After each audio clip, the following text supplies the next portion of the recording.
আসসালামু আলাইকুম রহমতুল্লাহি বারকাতুহ। ওয়ালাইকুম আসসালাম রহমতুল্লাহি বারাকাতুহু। জি, সকলে একটু ধরি মনোযোগ দিয়ে।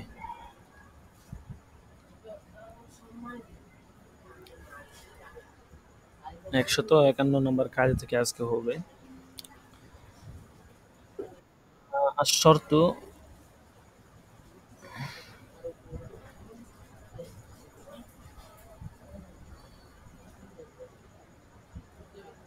আচ্ছা, একটু অপেক্ষা করেন। আচ্ছা, আশ-শর্তু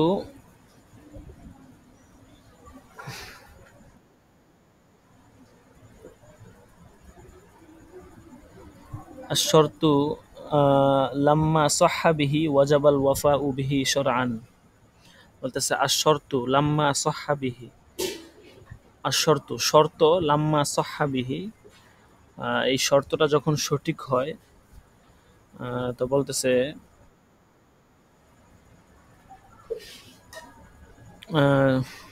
শর্ত যখন সঠিক হয় ওয়াজাবাল ওয়াফা উ বিহি শরআন, শরীয়তের দৃষ্টিকোণ থেকে সেটা পূর্ণ করা ওয়াজিব। মানে বিক্রয় বলেন বা যে কোনো বিষয়ে একটা শর্ত করা হয়েছে এবং এই শর্তটা সঠিক, এটা আপন স্থানে এই শর্তটা সঠিক আছে। তো এরকম যদি পরিস্থিতি হয় তাহলে বলা হচ্ছে যে এটা শরীয়তের দৃষ্টিকোণ থেকে পূরণ করাটা ওয়াজিব। তো উদাহরণ দিলে বিষয়টি স্পষ্ট হবে। আগে একটা কায়দা গেছে 149 নম্বর কায়দা।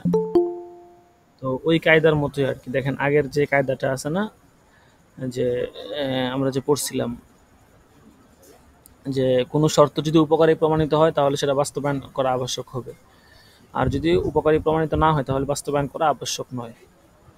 ঠিক আছে। ক্রয় বিক্রয়ের মধ্যে ধরেন শর্ত করলো, এখন ক্রয় বিক্রয়ের মধ্যে শর্ত করা এটাও তো ক্রয় বিক্রয় একটা প্রকারের মধ্যে পড়ে।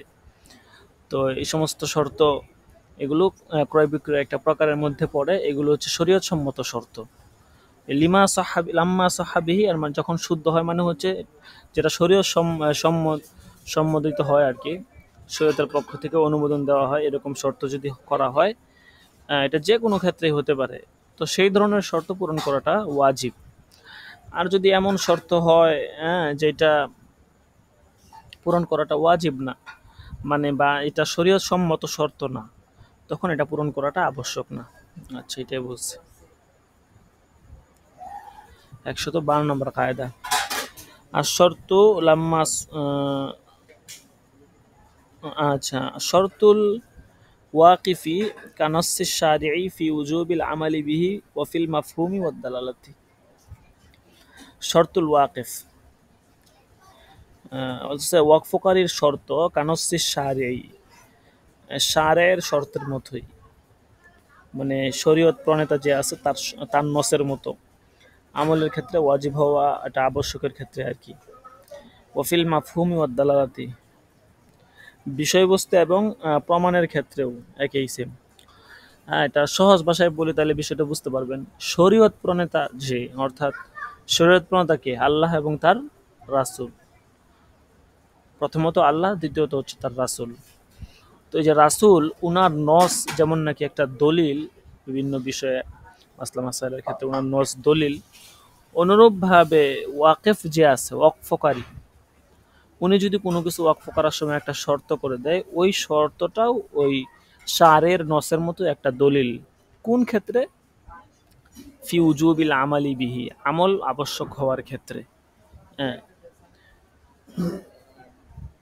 অর্থাৎ আমল মানে এখানে উদ্দেশ্য হচ্ছে বাস্তবায়ন আবশ্যক হওয়া আর কি, বাস্তবায়ন করার ক্ষেত্রে। হ্যাঁ, ওয়াফিল মাফহুমি ওয়াদ দালালাতি,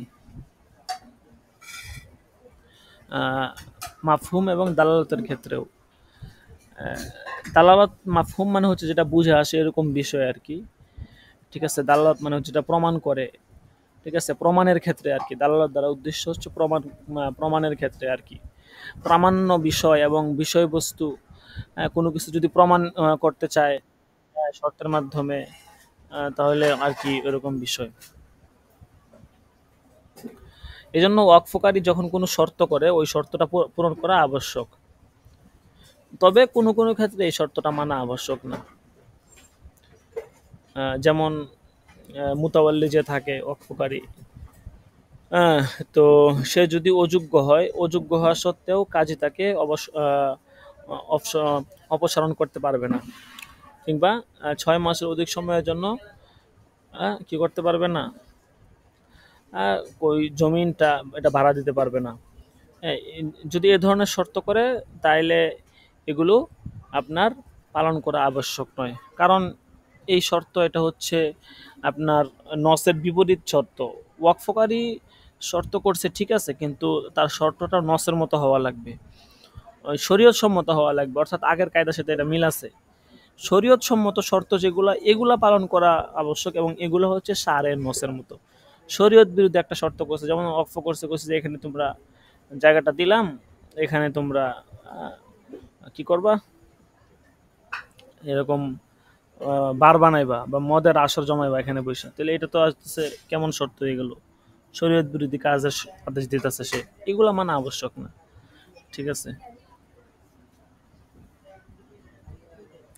বা মুতাওয়াল্লি বা শর্তকারী সে যদি অযোগ্য হয়, এই জন্য তাকে অপসারণ করে দিবে, হ্যাঁ, বা এরকম যদি শর্ত করে, তাহলে এগুলোও মানা আবশ্যক না।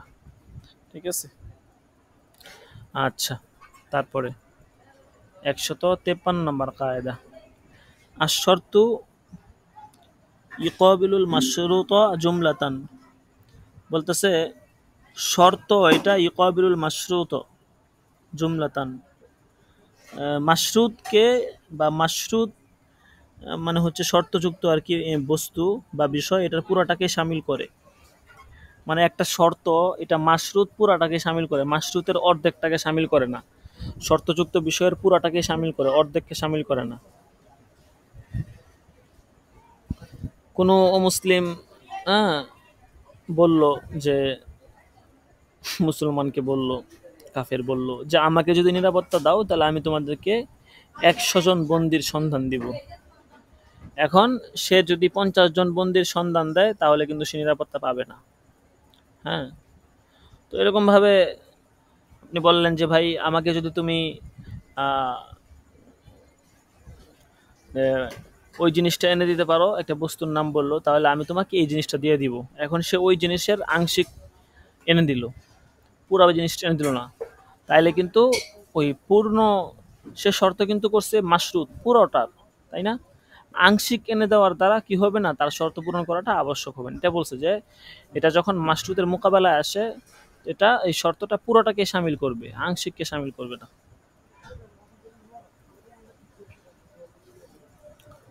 তারপরে 154 নম্বর কায়দা,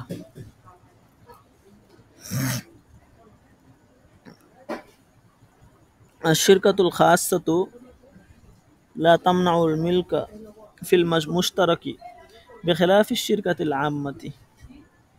শিরকাতে খাসা যেটা আর কি, শিরকত দুই প্রকার, একটা হচ্ছে শিরকতে খাসা, একটা হচ্ছে শিরকতে আম্মা। শিরকতে খাসা জায়গা জমিন, হ্যাঁ, যেগুলো মানুষ মালিকানাধীন নিজেরা কিনে থাকে। আর শিরকতে আম্মা মানে হচ্ছে রাষ্ট্রীয় সম্পদ। হ্যাঁ, তো বলতেছে যদি কোনো বস্তুর মধ্যে অল্প সংখ্যক শরিক থাকে তাহলে এটাকে বলা হয় শিরকতে খাস। আর যদি কোনো বস্তুর মধ্যে একাধিক এবং অগণিত শরিক থাকে তাহলে সেটাকে বলা হয় শিরকতে আম্মা, যেমন রাষ্ট্রীয় সম্পদ, সরকারি সম্পদ। তো এই শিরকতে খাসা এটা মালিকানাকে নিষেধ করে না। ঠিক আছে, ধরেন একটা বাড়ি, ওইটার ভিতরে আমি আর আপনি শরিক আছি, তো এটা মালিকানাকে নিষেধ করবে না। এটা আমি আপনি এটা অর্ধেক অর্ধেক করে মালিক হতে পারবো, যেভাবেই হোক, চুক্তি সাপেক্ষে বা যেভাবেই হোক। আবার মনে করেন একটা সরকারি রাস্তা, এটার মালিক কি আমি আপনি একা? একা না, তো এটা অনেকেই মালিক, সারা দেশের জনগণ এটার মালিক। তো এই শিরকতে আম্মাটা এটা হচ্ছে আপনার তামনাউল মিলকা, মিল্কিয়তকে, মালিকানাকে নিষেধ করবে। যদিও এটা এখানে আমি মালিক, কিন্তু আমি এটা একটা অংশ বা এটার মাজমুয়ান এটার মালিক, এটার কিন্তু কোনো একটা অংশ আমি দাবি করতে পারবো না, কারণ এটা হচ্ছে শিরকতে আম্মা, সকলেই এর মধ্যে শরিক আছে, আমি নিজে একা দাবি করতে পারবো না।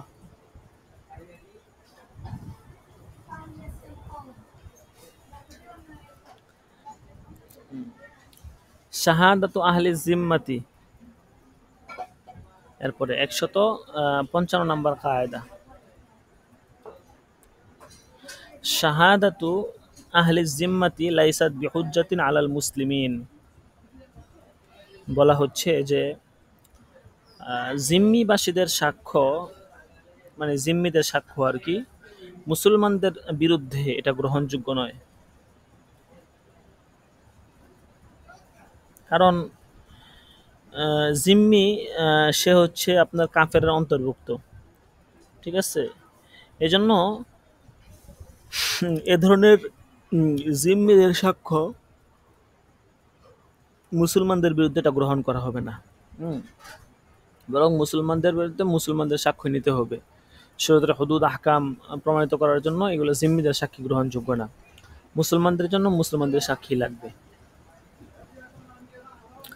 এরপরে 156 নম্বর কায়দা, আশ-শাহাদাতু বিআকসারু মিনাল মুদ্দাঈ বাতিলাতুন বিখিলাফিল আকল্লি। আশ-শাহাদাতু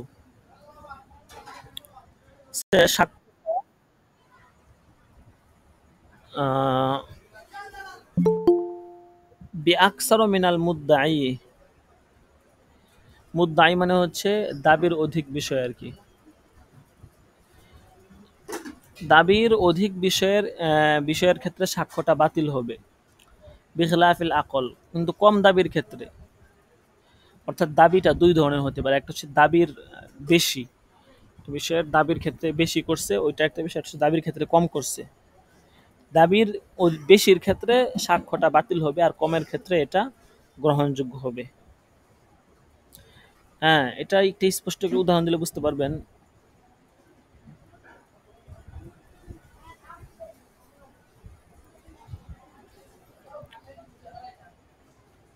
যেমন কোনো ব্যক্তি বলল, একটা মহিষ দেখায় বলল যে এটা হচ্ছে আমার, মানে ছোট বাচ্চাকে বললো এটা হচ্ছে আমার মহিষের বাচ্চা, আমার একটা মহিষ আছে, এই মহিষের বাচ্চা হচ্ছে এটা। আর তার সাক্ষী যারা আছে, সাক্ষীরা বলল এই মহিষের বাচ্চাটি হচ্ছে তার। এখন এক্ষেত্রে কার সাক্ষ্যটা গ্রহণ করা হবে? বলতেছে যারা সাক্ষী দিচ্ছে তাদের সাক্ষ্যটা গ্রহণ করা হবে। কারণ হচ্ছে যে এই যে দাবি করছে, দাবির মধ্যে মহিষ এবং বাচ্চা দুইটার মালিকানার কথা উল্লেখ আছে। ব্যক্তি বলছে যে এটি আমার মহিষের বাচ্চা, ঠিক আছে, সে নিজে বলছে আর কি, এই যে এই মহিষের বাচ্চাটা এটা হচ্ছে আমার মহিষের বাচ্চা। আর সাক্ষীরা বলছে এই মহিষের বাচ্চাটি হচ্ছে তার, ঠিক আছে, একটু ঘুরায় বলছে আর কি। এই ক্ষেত্রে সাক্ষী যারা আছে তাদের দাবি মানা হবে। কারণ এখানে তারা যে দাবিটা করছে মহিষ এবং বাচ্চা এই দুটার মধ্যেই মূলত মালিকানার কথাই বলা হয়েছে, ঠিক আছে। আর সাক্ষ্যের মধ্যে আপনার শুধুমাত্র বাচ্চার মালিকানার কথা বলা হয়েছে, ঠিক আছে। বিষয়টা আমি একটু আবারও বলি। ব্যক্তি বলছে যে এইটা আমার মহিষের বাচ্চা, এভাবে বলছে এটা আমার মহিষের বাচ্চা, আমার মহিষের বাচ্চা বলছে। আর সাক্ষীরা বলছে এই মহিষের বাচ্চাটি তার, ঠিক আছে। এখানে কিন্তু দেখেন এই কথাটা বলছে, ওই সাক্ষীদের কথার মধ্যে কিন্তু মহিষটা যে ওই ব্যক্তির এটা কিন্তু বোঝা যায় না। তো এই জন্য এই ক্ষেত্রে সাক্ষ্য গ্রহণ করা হবে, কারণ এখানে দাবির মধ্যে মহিষ এবং বাচ্চা এই দুটোর মালিকানার কথাই কিন্তু উল্লেখ আছে, ঠিক আছে। সাক্ষ্যের মধ্যে কেবল বাচ্চার মালিকানার কথা আছে, ঠিক আছে, কিন্তু উভয়টার মালিকানার কথাই এখানে উল্লেখ আছে, এই জন্য এটা গ্রহণ করা হবে। আর যদি এটার উল্টা হয়, বিষয়টা যদি উল্টা হয় তাহলে এক্ষেত্রে গ্রহণ করা হবে না। ধরেন ব্যক্তি বলল যে এটা মহিষের বাচ্চা, সে এটা আমার এটা বলে নাই, আর সাক্ষীরা বলছে যে এই মহিষের বাচ্চাটি আপনার তার, ঠিক আছে। তাহলে এরকম যদি বলে তাহলে এক্ষেত্রে যারা সাক্ষ্য দিচ্ছে তাদের সাক্ষী গ্রহণ করা হবে না, ঠিক আছে। তো মহিষের বাচ্চা নিয়ে মূলত দ্বন্দ্বটা হয়েছে আর কি, বা গরুর বাচ্চা ধরতে পারেন। এখানে একজন ব্যক্তি বলতেছে এই মহিষের বাচ্চাটা হচ্ছে আমার, আর যারা সাক্ষী আছে তারা বলতেছে যে এই বাচ্চাটা তার। পার্থক্যটা কোথায়? পার্থক্যটা হচ্ছে ওই ব্যক্তি বলছে যে এই মহিষের বাচ্চা আমার, সে এখানে ওই আপনার যেমন নাকি মহিষেরও দাবি করতেছে, মহিষের বাচ্চারও দাবি করতেছে, তাই না? আর লোকেরা শুধু বলতেছে যে বাচ্চাটা তার। তো এখন এই যে দাবিটা হইলো, এটা কিসের ক্ষেত্রে হইলো? এটা কমের ক্ষেত্রে হইলো না? তো যেহেতু কমের ক্ষেত্রে হইছে, এই জন্য যদি এরকম হয় কমের ক্ষেত্রে, তাহলে এটা গ্রহণ করা হবে। কারণ সাক্ষীটা কিন্তু এখানে কমের ক্ষেত্রে আসছে। আর সাক্ষীটা যদি বেশির ক্ষেত্রে আসতো, অর্থাৎ ব্যক্তি বলছে বাচ্চাটা আমার, আর তারা বলতেছে আহ, আহ, মহিষ এবং বাচ্চা, ধরেন শুধু মহিষটা অন্য জনের জন্য সাবেত করলো, বাচ্চাটা তার জন্য সাবেত করলো, এরকম যদি বেশির ক্ষেত্রে আপনার আসে, তাইলে সাক্ষীটা গ্রহণ করা হবে না। যেহেতু এখানে কমের ক্ষেত্রে সাক্ষীটা আসছে, এই জন্য লোকদের সাক্ষীটা গ্রহণ করা হবে। জি। এরপরে 157 নম্বর কায়দা, আশ-শাহাদাতু আলা হুকুকিল ইবাদি লা তুকবালু বিলা দাওয়া বিখিলাফি হুকুকিল্লাহ। সে হুকুকুল ইবাদের ক্ষেত্রে লা তুকবালু বিলা দাওয়া, দাবি ছাড়া সাক্ষ্য গ্রহণযোগ্য নয়। কিন্তু আল্লাহর সাক্ষ্য, মানে আল্লাহর ক্ষেত্রে, আল্লাহর হকের ক্ষেত্রে ব্যতিক্রম। আল্লাহর হক সাবেত হওয়ার জন্য এখানে কি লাগবে না? কোনো সাক্ষ্য লাগবে না। নামাজ অনেকে কাজা করছে, এখন এখানে কি সাক্ষ্য লাগবে নাকি? নিজেরটা নিজে আপনি বুঝেন, নামাজ কাজা হয়েছে কিভাবে কি করা লাগবে, তাই না? এখন দেখা গেছে বান্দার হকের ক্ষেত্রে ব্যতিক্রম। কেউ আপনার কাছে টাকা পায়, এখানে সাক্ষ্য লাগবে যে আপনার কাছে টাকা পায়, দলিল কি? হুট করে একজনের নামে কি আমি বলে দিতে পারি যে আমি তার কাছে টাকা পাই? অবশ্যই বলতে পারি না। আমার দলিল লাগবে, প্রমাণ লাগবে যে হ্যাঁ ওই অমুক দিন এত তারিখে উনি আমার কাছে এত টাকা নিচে, দুজন লোক সাক্ষী আছে, বা এই যে আমরা চুক্তি করছি এই যে এটার সাক্ষী। এরকম যদি হয় তাহলে সমস্যা নাই। বুঝতে পারছেন? আচ্ছা, তারপরে 158 নম্বর কায়দা,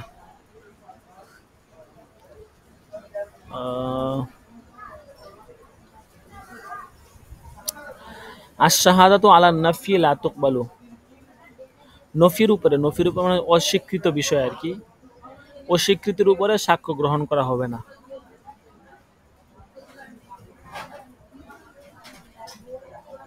যেমন কোনো ব্যক্তি বলছে আর কি, মানে এই বিষয়ে, মানে সে, মানে যদি কেউ এরকম সাক্ষ্য দেয় যে সে এই কথাটা বলে নাই, হ্যাঁ সে ওই স্থানে ছিল না, সে অমুক স্থানে যায় নাই, হ্যাঁ এরকম নফির সাক্ষ্য যদি দেয়, তাহলে এটা গ্রহণ করা হবে না।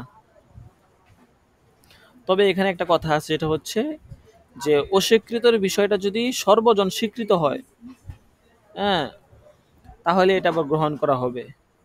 যেমন সকলেই জানে যে সে এই কথাটা বলে নাই, অথবা অমুক স্থানে সে ছিল না, তাইলে আবার এই সাক্ষ্যটা গ্রহণ করা হবে।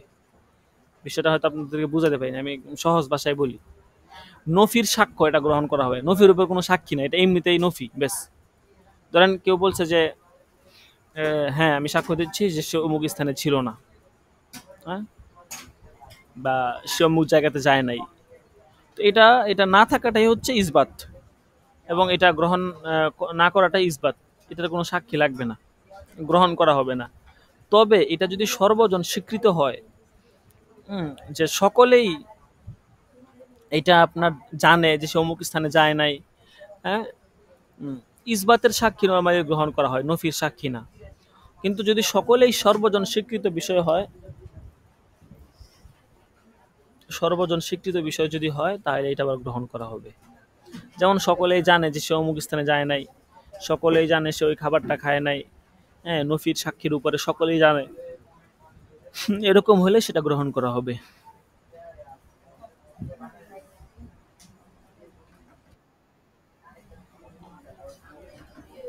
আচ্ছা, তারপরে হচ্ছে আপনার 159 নম্বর কায়দা, আশ-শাইউ ইযা সাবাতা মুকদ্দারান ফিশ শারঈ লা ইউতাবারু ইলা তাকদীরিন আখার। বলতেছে শরীয়তে কোনো বস্তু পরিমাপের পদ্ধতি যদি প্রমাণিত হয়, সেই ক্ষেত্রে অন্য কোনো পরিমাপ গ্রহণযোগ্য হবে না। মানে একটা বস্তুর ক্ষেত্রে শরীয়ত পরিমাপ বলে দিছে যে এটা জিনিস পরিমাপ এভাবে হবে, তখন ওইটাই গ্রহণ করতে হবে।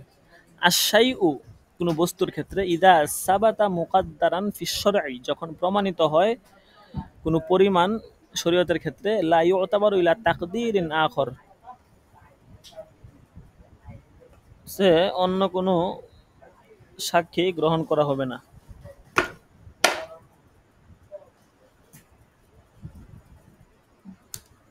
বুঝতে পারছেন? যেমন আপনার ওই যে শরীয়তে কিন্তু আমাদেরকে বলে দিছে যে সুদের লেনদেন হওয়ার যে হাদিসটা, হ্যাঁ, তো এখানে কিন্তু উজনি জিনিসের সাথে উজনি, হ্যাঁ, এটার যেই লেনদেন উজনি কাইলি, যেটাকে যেভাবে লেনদেন করতে বলা হয়েছে এটাকে এভাবেই লেনদেন করতে হবে। এখানে আপনার অন্য কোনো পদ্ধতিতে আপনি লেনদেন করতে পারবেন না, বা আপনি নিজের পক্ষ থেকে বা সমাজ নিজের পক্ষ থেকে ওজনিরে কাইলি বানায় ফেলবে বা কাইলিরে ওজনি বানায় ফেলবে, হ্যাঁ, এটা করতে পারবে না। ঠিক আছে? শরীয়ত যেটাকে যেখানে নির্ধারণ করে দিয়েছে যে এই জিনিসটাকে এভাবেই মাপতে হবে, ওইখানে ওভাবেই মাপা লাগবে, ওইখানে আপনি নিজের পক্ষ থেকে একটা করতে পারবেন না। ঠিক আছে?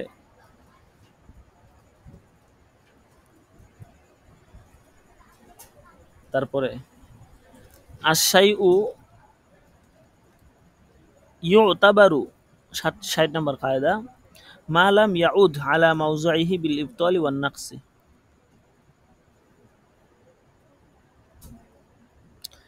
আশাইউ বস্তু, ইউতাবারু গ্রহণ করা হবে, অর্থাৎ কোনো একটা বিষয়কে গ্রহণ করা হবে কখন পর্যন্ত, মা লাম ইয়াউদ আলা মাওযুইহি, যতক্ষণ তার বিষয়ের উপর ফিরে না আসবে বিল ইবতালি ওয়ান নাকজি, বাতিল কিংবা ত্রুটির কারণে। বাতিল কিংবা ত্রুটির কারণে বস্তু যতক্ষণ তার আপন স্থানে ফিরে আসবে না আসবে আর কি, ততক্ষণ পর্যন্ত সেটাকে গ্রহণ করা হবে। উদাহরণ দিলে বিষয়টি স্পষ্ট হবে। যেমন মনে করেন কোনো বিষয় বা কোনো বস্তু, এটা যদি মানুষের ক্ষতির কারণ না হয়, ঠিক আছে, তাহলে এটা গ্রহণ করা হবে। যেমন গুলাম, আগের কালের গুলামের প্রচলন ছিল, তো গুলামের দ্বারা উদ্দেশ্য কি? গুলামের দ্বারা মানুষ উপকৃত হওয়া উদ্দেশ্য। এই জন্য কোনো গুলাম, মানে অনুমোদিত গুলামের জন্য মনিবের খেদমত করা, মানে খেদমত শেষ করার আগে কারোর সাথে চুক্তিবদ্ধ হওয়া, এটা বৈধ হবে না, কারণ এটা গুলামের উদ্দেশ্যের বিপরীত। গুলামকে সৃষ্টি করা হয়েছে, বা গুলাম মূলত সৃষ্টি করা হয়েছে বলতে মানে গুলামটা মূলত এই জন্য হয় যে সে তার মনিবের খেদমত করবে। এখন খেদমত শেষ করার আগেই বা মনিবের থেকে অনুমতি নেওয়া ছাড়াই তাকে অন্য জায়গায় বিক্রি করা বা অন্য কারোর সাথে চুক্তিবদ্ধ হওয়া, হ্যাঁ, এটা জায়েজ হবে না, এটা উদ্দেশ্যের বিপরীত হবে। তবে যদি চুক্তিবদ্ধ কাজ করে ফেলে তাহলে এই চুক্তিকে বাতিল বলে আখ্যা দেওয়া যাবে না। কারণ কি? কারণ হচ্ছে এতে গোলামের উদ্দেশ্য দুদিক থেকে নষ্ট হবে। প্রথমত ওই সময়টার মনিবের খেদমত করেন, দ্বিতীয়ত চুক্তিকে বাতিল করলে সে আর বিনিময় পাবে না, এক্ষেত্রেও মনিবের ক্ষতি হবে। দুই দিক থেকে তার ক্ষতি হবে।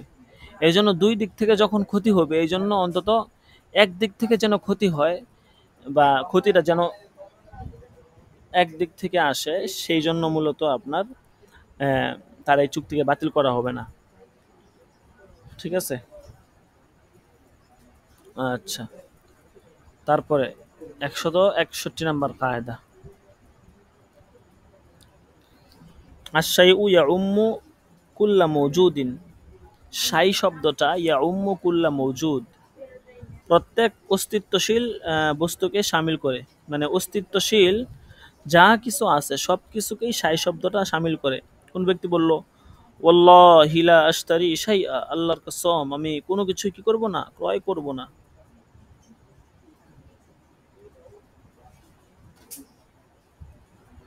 তাহলে সে যে বলল যে লা আশতারি শাইআ, আমি কোনো কিছুই ক্রয় করব না, এর দ্বারা উদ্দেশ্য হচ্ছে সে যদি ওই দিন, যেই দিন এই কথাটা বলছে, ওই দিন যদি সে কি করে, এই মানে কোনো কিছু ক্রয় করে, তাহলে সে কসম ভঙ্গারি বলে গণ্য হবে। কারণ এখানে লা সে কি বলছে, মানে যে আল্লাহিলা আস্তারি এই সাইয়া শব্দটা কেমন যেন ওই পুরো দিনটাকে সামিল করছে। অর্থাৎ অস্তিত্বশীল বস্তু না, দিন তো অস্তিত্ব, দিন দিন তো অনস্তিত্ব বস্তু না, তাই না? দিনের তো অস্তিত্ব আছে। তো দিনের যেহেতু অস্তিত্ব আছে, দিন অস্তিত্বশীল বিষয়ের মধ্যে পড়ছে, এই জন্য এই অস্তিত্বশীল বস্তু, হুম, এটা ওইভাবে প্রমাণিত হবে যে যদি সে ওই দিন কোনো কিছু ক্রয় করে তাহলে সে হানেস হবে, অন্য দিন ক্রয় করলে হানেস হবে না। আচ্ছা, যে কোনো বস্তু আর কি, ঠিক আছে। সে তো বলছে লাশ তারি সাইয়া, কোনো কিছুই ক্রয় করব না, ঠিক না? আচ্ছা, তারপরে 162 নম্বর কায়দা, আশাইউ ইয়ানফাসিখু বিমা হুয়া মিসলুহু, কোনো বস্তু তার মিছিল বস্তু দ্বারা বাতিল হয়। উদাহরণ দিলে বিষয়টা স্পষ্ট হবে। স্ত্রী, সে যদি কাজীর সামনে বলে যে আমার স্বামী বলছে ঈসা আলাইহিস সালাম আল্লাহর পুত্র।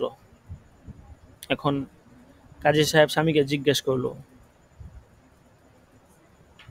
তখন স্বামী বলল হ্যাঁ আমি বলছি, কিন্তু আমার উদ্দেশ্য ছিল অমুক ব্যক্তির বিশ্বাস এমন এটা বর্ণনা করা। তো এখন স্বামীর এই সাক্ষ্যের দ্বারা স্ত্রীর উপর বায়ান তালাক পতিত হবে। কারণ কি? কারণ হচ্ছে যে কেননা সে কুফরি কথা উচ্চারণ করেছে। এখানে তার মনের ভিতর যে উদ্দেশ্য রয়েছে সেটি তার বলা কথাকে বাতিল করবে না, কারণ দুর্বল সবলকে বাতিল করতে পারে না। কারণ এখানে তো সে মুখে বলে দিচ্ছে যে আশাইউ ইয়ানফাসিখু বিমা হুয়া মিসলুহু। সে তো এখানে মুখ দ্বারা স্পষ্ট করে নাই যে অমুক ব্যক্তি বলছে, হ্যাঁ, যে ঈসা আলাইহিস সালাম হচ্ছে আল্লাহ তাআলার পুত্র, এরকম তো কোনো কিছু সে বলে নাই। সে শুধু বলছে কি ঈসা আলাইহিস সালাম আল্লাহ তাআলার পুত্র। এখানে তার কথার বয়ান সে কোনো দেয় নাই। কাওয়ায়েদে ফিকার মধ্যে একটা কায়দা আপনারা হয়তো পড়ছেন কিনা, না পড়ে থাকলে হয়তো পড়বেন। সেই কায়দাটা হচ্ছে যে আপনার কোনো কিছুর বয়ান দিতে হইলে সাথে সাথে দেওয়া লাগবে। মানে আপনি একটা বিষয়ে যদি বয়ান আপনি দিতে চান, সাথে সাথে আপনাকে বয়ান দিতে হবে। আপনি অনেকক্ষণ সময় অতিবাহিত হওয়ার পরে বা মাঝখানে অনেক কাজ অতিবাহিত হওয়ার পরে তারপরে বয়ান দিবেন, এটা গ্রহণ হবে না, এই বয়ান গ্রহণযোগ্য না। যেমন আগদের ক্ষেত্রে আমরা কি করি, আমরা বলছিলাম যে তৎক্ষণাৎ ইজাব কবুল করতে হবে। যদি তৎক্ষণাৎ ইজাব কবুল না করে তাহলে কি হবে না, আগদ গ্রহণ হবে না, এই চুক্তি বাতিল হয়ে যাবে। অন্য চুক্তি করলে এই চুক্তি গ্রহণ হবে, আগের চুক্তি বাতিল হয়ে যাবে। এখানেও সেম কথা। এখানেও সে যখন বলছে যে ঈসা আলাইহিস সালাম আল্লাহ তাআলার পুত্র, সে কিন্তু বয়ান দেয় নাই যে এটা অমুক ব্যক্তি বলছে, এরকম কিছু বলে না, সে শুধু এটা বলে দিচ্ছে। তো এইটা বলার কারণে স্ত্রীর উপর তালাকে বায়ান হয়ে যাবে। এবং এটার কারণ একটাই, সে এখানে সরাহাতান কিছু বলে নাই। এখন এই যে বস্তুটা, মানে এই যে বিষয়টা, এটা ইয়ানফাসিখু বিমা হুয়া মিসলুহু, তার মিছিল দ্বারা মানে এটা বাতিল হতে পারে। অর্থাৎ যেহেতু সে এখানে কোনো বর্ণনা দেয় নাই, যদি বর্ণনা দিত তাহলে তার মিছিল আর একটা বস্তু পাওয়া গেল হইলে, তাহলে ওটা তার একটা বাতিল হয়ে গেল হইলে। বর্ণনা না দেওয়ার কারণে বাতিল হবে না, কারণ এখানে এ, সে যে বিষয়টা বলছে এটা কিন্তু একটা সবল বিষয়। তো সবল বিষয়কে, মনের ভিতরে যেটা আছে এটা হচ্ছে দুর্বল বিষয়। তো সবল বিষয়কে আপনি দুর্বল বিষয় দ্বারা কেমনে বাতিল করবেন, তাই না? আপনি মুখে একটা কথা কেউ যদি বলে সেটা হচ্ছে সরাহাদান, সে লফজ উচ্চারণ করছে একটা বিষয়, আর যেটা মনের ভিতরে আছে, এখন কোনটা শক্তিশালী? মনের ভিতরে যেটা আছে ওটা শক্তিশালী নাকি মুখে যেটা বলা হয়েছে ওটা শক্তিশালী? আমি এখানে কথা বলতেছি, আমার মুখ থেকে যেটা উচ্চারণ হচ্ছে এটা শক্তিশালী নাকি মনে যেটা আছে ওটা শক্তিশালী? অবশ্যই মুখ থেকে যেটা বলা হচ্ছে এটা শক্তিশালী। তো মুখে যেটা বলা হচ্ছে এটা শক্তিশালী হলে মনেরটা তো দুর্বল, তো মনেরটা দ্বারা মুখেরটা কিভাবে বাতিল করবেন? এই জন্য এটাই বলছে যে আশাই উ ইয়ানফাসিখু বিমা হুয়া মিসলু, বস্তুটা তার অনুরূপ বস্তু দ্বারা বাতিল হয়। এখন মনের ভিতরে কি আছে এটা তো আর আমরা দেখার বিষয় না, সে তো স্পষ্ট করে নাই। এই জন্য এই মনের ভিতরে যেটা ছিল এটা হচ্ছে দুর্বল বিষয়, আর মুখে যেটা বলছে এটা হচ্ছে সবল বিষয়। এই জন্য দুর্বল বিষয়কে সবল বিষয় দ্বারা করা যাবে না, ঠিক আছে? আচ্ছা, যাই হোক, আশা করি বুঝতে পেরেছেন মোটামুটি। তো আজকে ইনশাল্লাহ এই পর্যন্তই। আর আপনাদের এরপর থেকে বাবু সদ শুরু হবে আর কি, 163 নাম্বার কাজা থেকে বাবু সদ শুরু হবে ইনশাল্লাহ, আগামী দর্শে এখান থেকে হবে। এখন উসুল ইফতারা সকলে একটু মনোযোগ দিয়ে ধরি। আচ্ছা, দরসে আমি আপনাদের এখানে দেখা যাচ্ছে যে অনেকের সাথে আমি যোগাযোগ করতে পারতেছি না, ফোন দিলাম।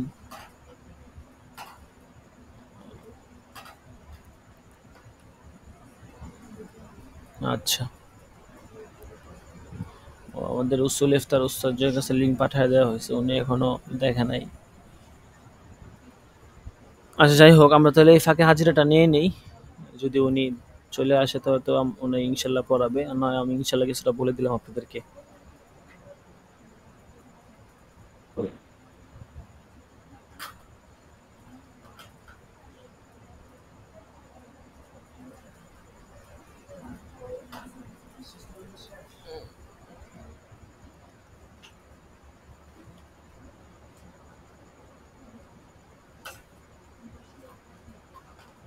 আজকে কি রেজাল্ট দেওয়া হবে?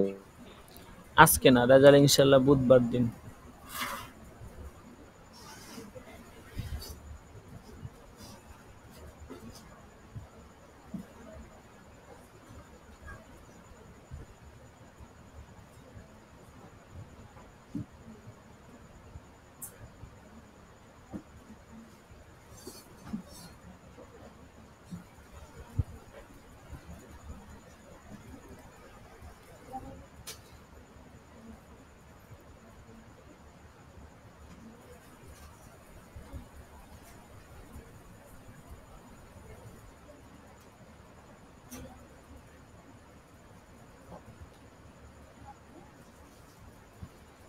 আচ্ছা, তো হাজিরাটা সেটা তো বানানো হয়েছে।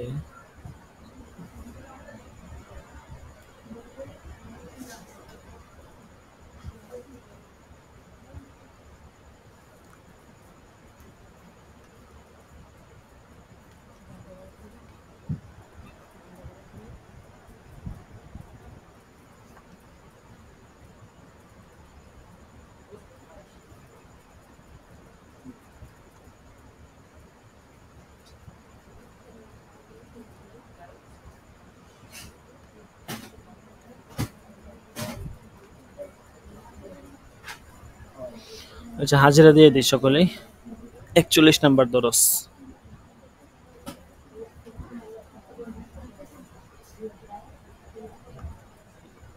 1 জুনায়েদ আল হাবিব। 3 রাকিবুল হাসান।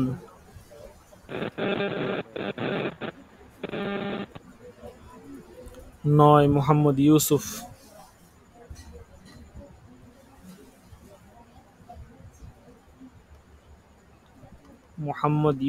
9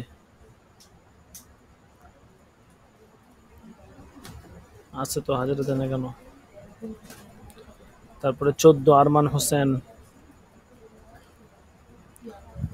15 আব্দুল আহাদ।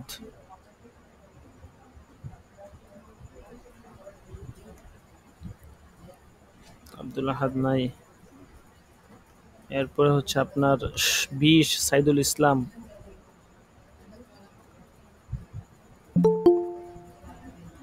20 সাইদুল ইসলাম।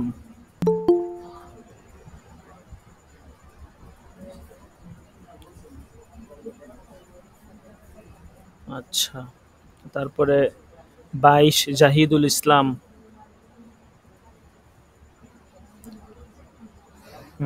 23 মাহফুজ বিন কাসেম।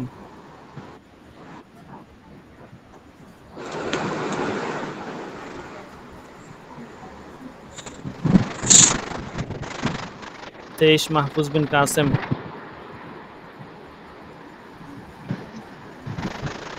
26 আল মামুন। 27 মাহফুজ সওদাগর। 29 রফিকুল ইসলাম। লাভবাহিক লাভবাহিক 32 হেদায়েতুল্লাহ।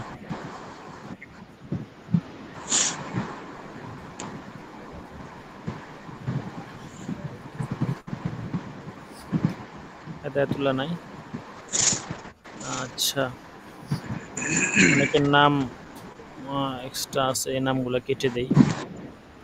যারা নাই তারা নাম এখানে আর রাইখা লাভ নাই।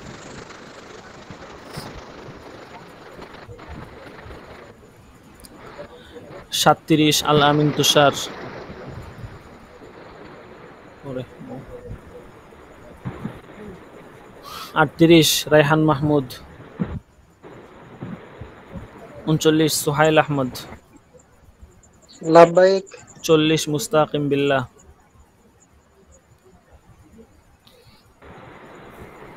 42 গুলাম কিবরিয়া। 43 ইসমাইল হোসেন। 47 কাউসার আহমদ। 52 ইকরাম আল হাসান। 53 এমদাদুল ইসলাম। লাভবাহিক 54 মুস্তফা কামাল। লাভবাহিক। আপনাকে আজ আমি ফোন দেই, আপনি তো ফোন ধরেন না। 2 দিন ফোন দিলাম আপনাকে। হুম? ওই আমার নাম্বারটা ইএমআই আর কি উল্লো ভাইয়ের সিমে ভরা, আমার মোবাইলটা চুরি হয়ে গেছে আর কি। আমি এই আপনাকে জন্য। হোয়াটসঅ্যাপেও তো নক দিলাম। আচ্ছা, আপনি আমাকে হোয়াটসঅ্যাপে নক দিয়েন ক্লাস শেষ হওয়ার পরে, ঠিক আছে? আচ্ছা ঠিক আছে। ইমার্জেন্সি নক জি দিয়েন, ইনশাল্লাহ। আপনাদের 2-4 জনের জন্য ফলাফল আটকে আছে। আচ্ছা, এরপরে 55 জুবায়ের আহমদ। লাভবাহিক 56 ইমাম হুসাইন। আচ্ছা, কেউ বাকি থাকলে বলেন, অনেকে হাজিরা দিতে দিতে পারে না দরজা থাইকেও। জি 9 9 মোহাম্মদ ইউসুফ। জি আচ্ছা, দেওয়া হয়েছে। তারপরে আর কেউ বাকি 40 আছেন? 40 40 মুস্তাকিম বিল্লাহ। হ্যাঁ, তারপরে আর কেউ বাকি আছেন? রাম একরাম আল হাসান। হ্যাঁ, তারপরে আর কেউ বাকি আছেন? আর কেউ বাকি থাকলে বলেন।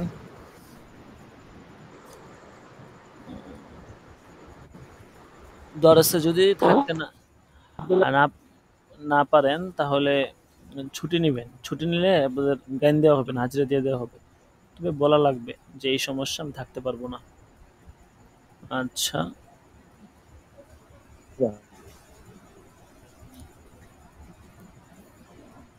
আর কেউ বাকি নাই তাহলে?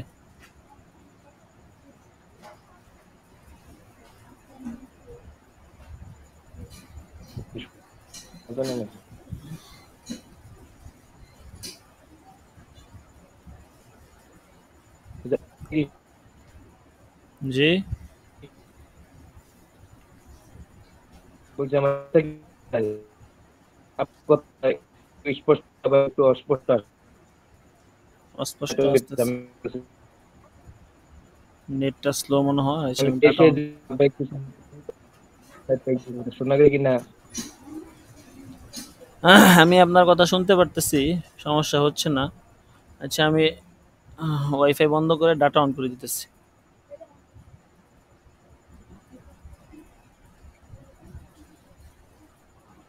দেশ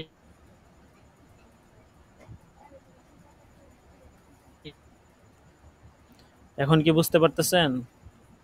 আমি ওয়াইফাই বন্ধ করে ডাটা অন করছি। এখন আসতেছে একটু। হ্যাঁ, বলছি 23-এ লাভবাহিক দিয়েছিলাম, 2বার ডাকছেন, এখন 3বার আমি দিছি। এটা শোনা গেছে ও, কিনা এটা জিজ্ঞাসা করার জন্য। 23। আচ্ছা,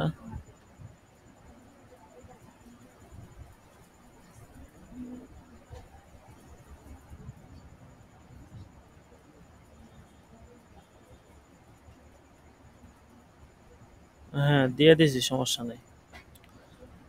আচ্ছা, ঠিক আছে। তো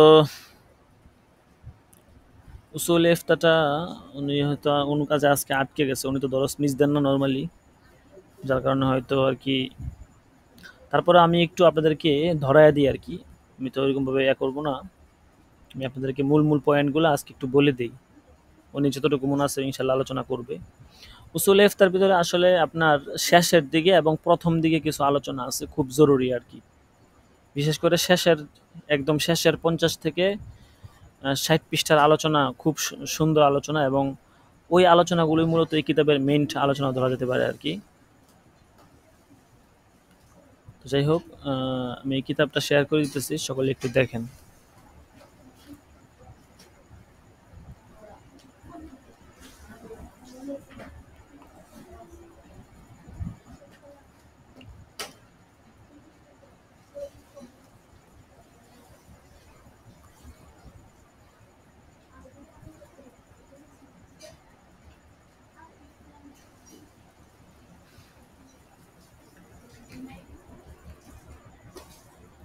যাদের কাছে কিতাব আছে আমরা কিতাব বের করি।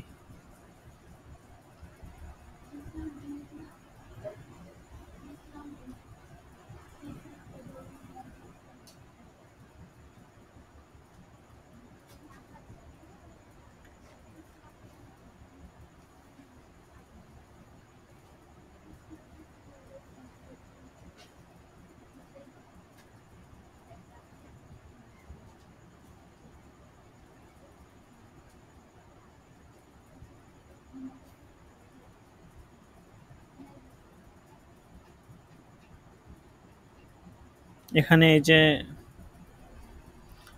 এইটা আলোচনা যে আল কাজাউ বিগয়রিল মাযাহিবিল আরবাআ, চার মাযহাব বহির্ভূত মত অনুযায়ী ফয়সালা প্রদান। ঠিক আছে। তো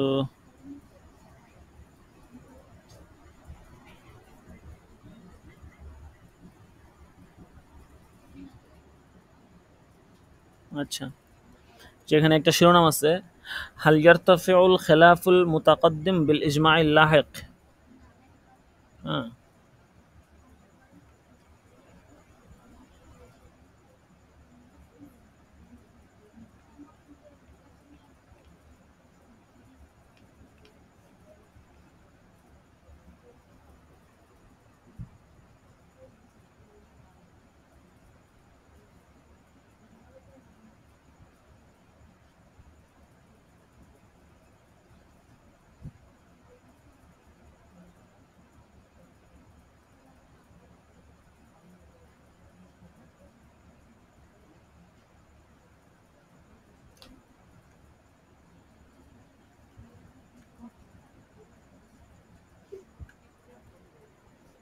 এই শিরোনাম থেকে হবে আর কি।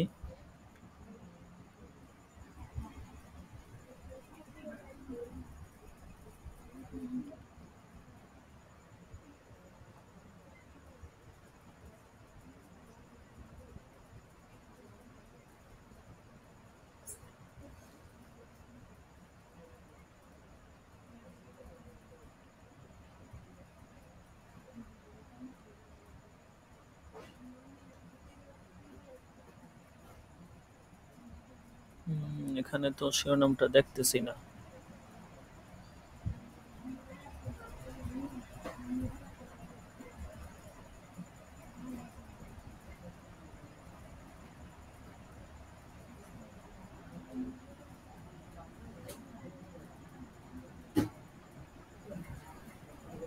আমার কিতাবে আমি পাইছি ইদা কাজাল কাযী বিগয়রি মাযহাবিহি।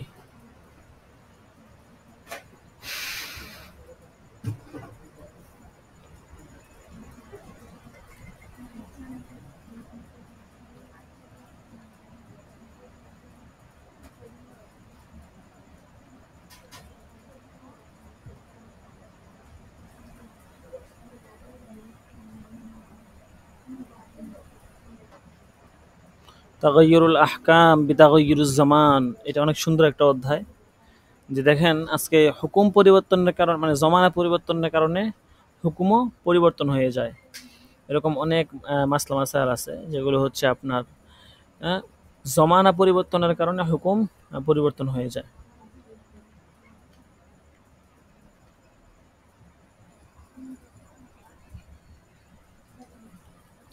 পিডিএফটা তো আমরা দেখি না, যার কারণে পিডিএফটা থেকে খুঁজে বের করতেও, যে মেন কিতাব আছে ওইটা থেকে আর কি আমরা সবক টবক দেখি।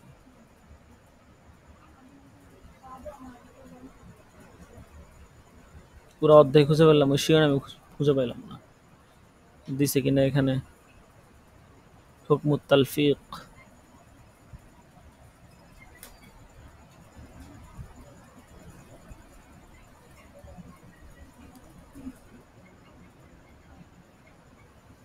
আচ্ছা। তো যেটা বলতেছিলাম, ধরেন এখানে আজকে যেই আলোচনা ছিল ১ নম্বর পয়েন্টে ছিল যে পরবর্তীতে সংঘটিত এজমা দ্বারা পূর্বে যে মতভিন্নতা আছে এটা মিটে যায় কিনা। অর্থাৎ একটা এজমা কোনো একটা মাসলার বিষয়ে ধরেন পরবর্তীতে এজমা হয়েছে যে এই বিষয়টা এরকম হবে, তো এইটার দ্বারা আপনার যদি আগের যে মতটা ছিল সেটা দূর হয়ে যায় কিনা। একটা বিষয়ে একটা এজমা হয়েছে, তাই এজমা হওয়ার আগে তো একটা মত ছিল, তাই না? এখন ওই মতটা কি এজমার কারণে মিটে যাবে? তো এখানে এই কথাগুলি বলবে।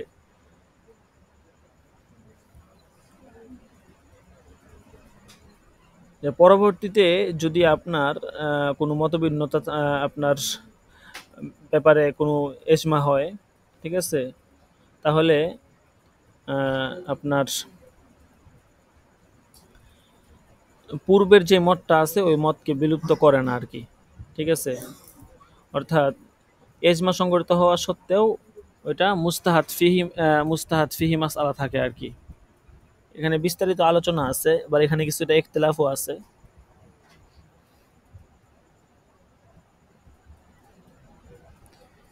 এরপরে এখানে আরো অনেকগুলো বিষয় বলছে যে নফসে কাজা বা বিচারের মূল বিষয়টি যখন মুস্তাহাদ ফিহি হয়, ঠিক আছে। এরপরে এখানে আছে আপনার যে প্রথম যুগে যদি কোনো একটা মাসআলা মুস্তাহাদ ফিহি হয়, বা প্রথম যুগে মাসআলাটা মুস্তাহাদ ফিহি থাকা শর্ত কিনা ফতোয়া দেওয়ার জন্য। এরপরে চার মাযহাব ছাড়া অন্য মাযহাবের মাধ্যমে দলিল প্রদান করা, ঠিক আছে, বা নিজের মাযহাবে একটা মত থাকলেও অন্য মাযহাবের দলিল শক্তিশালী হওয়ার কারণে ওই দলিলের মাধ্যমে ফায়সালা করা, ইত্যাদি বিষয়গুলো নিয়ে আর কি এখানে আলোচনা হয়েছে। আচ্ছা, যাই হোক, তো আজকে সবক অল্পই ছিল, তো যেহেতু উনি নাই, তো ইনশাল্লাহ দেখি আগামীকাল যদি উনি আসে ইনশাল্লাহ তাহলে আগামীকালকেই আমরা দরস করার চেষ্টা করবো আর কি। আর যদি না হয় তাহলে ইনশাল্লাহ আমরা দেখি বুধবার দিন উসুল ইফতার যে এই দরসটা আছে এটা আমরা ইনশাল্লাহ করে নিব। আজকে ইনশাল্লাহ এই পর্যন্ত থাকবে। এটা আমি যেহেতু মুতালা করি নাই, এই জন্য এখান থেকে আপনাদেরকে ওইরকমভাবে ইস্তেফা দিতে পারবো না, কারণ মুতালা করা থাকলে তখন পরিপূর্ণ বিষয়টা একটা নলেজ দেওয়া যাবে। মুতালা করা ছাড়া শুধু শুধু বলার প্রয়োজন নেই। আচ্ছা, যাই হোক, তো আমি এই পর্যন্তই দরসটা ক্ষান্ত করতে চাচ্ছি। ওনার দরস যেহেতু, এই জন্য আর কি আমি এটা মুতালা করি না নর্মালি আর কি। অবশ্যই আমার নিজেরা থাকলে মুতালা করতাম। আচ্ছা, যাই হোক, এখন আপনাদের যেগুলো পড়ানো হয়েছে কাওয়ায়েদে ফিকহ বা অন্যান্য কিতাব, এগুলো থেকে যদি কোনো প্রশ্ন থাকে তাহলে করতে পারেন ইনশাল্লাহ। আর এইটার দরসটা ইনশাল্লাহ দেখি, হয়তো উনি কোনো ভেজালে পড়ে গেছে, উনি আমাকে আজকে জানায়ও নাই। যদি জানাইতো তাহলে অবশ্যই আমি দেখে রাখতাম। আচ্ছা, যাই হোক, তো দেখি আগামীকাল ইনশাল্লাহ সময় হলে আগামীকাল রাত্রে 10টার দিকে সকলে একটু ফ্রি হওয়ার চেষ্টা করেন ইনশাল্লাহ। তখন অল্প সময় নিয়ে দরসটা ইনশাল্লাহ আমরা করে ফেলবো। আচ্ছা, যাই হোক, যদি কারো কোনো প্রশ্ন থাকে ইনশাল্লাহ বলতে পারেন। আর আপনাদেরকে যে তামরিনগুলো দেওয়া হচ্ছে, তামরিনগুলো ইনশাল্লাহ সকলেই মনোযোগ দিয়ে তামরিনগুলো লিখে নিন। তামরিন তো আমি ইনশাল্লাহ একটু বিলম্বে দিব, 2 দিন পরে পরে দিব আর কি, তো প্রতিদিন দিব না। তো আমাদের টার্গেট আছে 50টা ইনশাল্লাহ। 50টা তো অবশ্যই হবে, আরও বেশি ইনশাল্লাহ হবে, ঠিক আছে। তো তামরিনগুলো, অনেকগুলো তামরিন আপনি গুগলে সার্চ দিলেও পেয়ে যাবেন। হয়তো সরাসরি পাবেন না, কিন্তু একটু খোঁজাখুঁজি করলে গুগল থেকে সার্চ দিয়ে ওখান থেকে সুন্দর করে পেয়ে যাবেন, আপনি লিখতে পারবেন। আবার কিছু দেখা গেছে আমরা একটু এদিক সেদিক করে দেই, ওইটা আবার গুগল থেকে মিলবে না, আর মিললেও পুরোপুরি মিলবে না। সব দিক লক্ষ্য করে দেই আর কি, যেন আপনারা সহজে লিখতে পারেন। তামরিনগুলো ইনশাল্লাহ সকলে লিখে নিয়েন। আর ইনশাল্লাহ পরীক্ষার ফলাফল আগামী দরসে বুধবার দিন ইনশাল্লাহ দিয়ে দিব। আর ফলাফল সংক্রান্ত কিছু কথাবার্তা এবং কিছু নোটিশ, কিছু আলোচনা আছে এক্সট্রা, ইনশাল্লাহ এগুলো বুধবার দিন ইনশাল্লাহ জানানো হবে। আচ্ছা, ঠিক আছে, সকলে ভালো থাকবেন ইনশাল্লাহ। আগামীকাল যদি সুযোগ হয় তাহলে ইনশাল্লাহ উসুল ইফতার দরস আগামীকাল হয়ে যাবে ওই দরসটা। আচ্ছা, জাযাকুমুল্লাহ। আসসালামু আলাইকুম ওয়া রাহমাতুল্লাহি ওয়া বারাকাতুহু।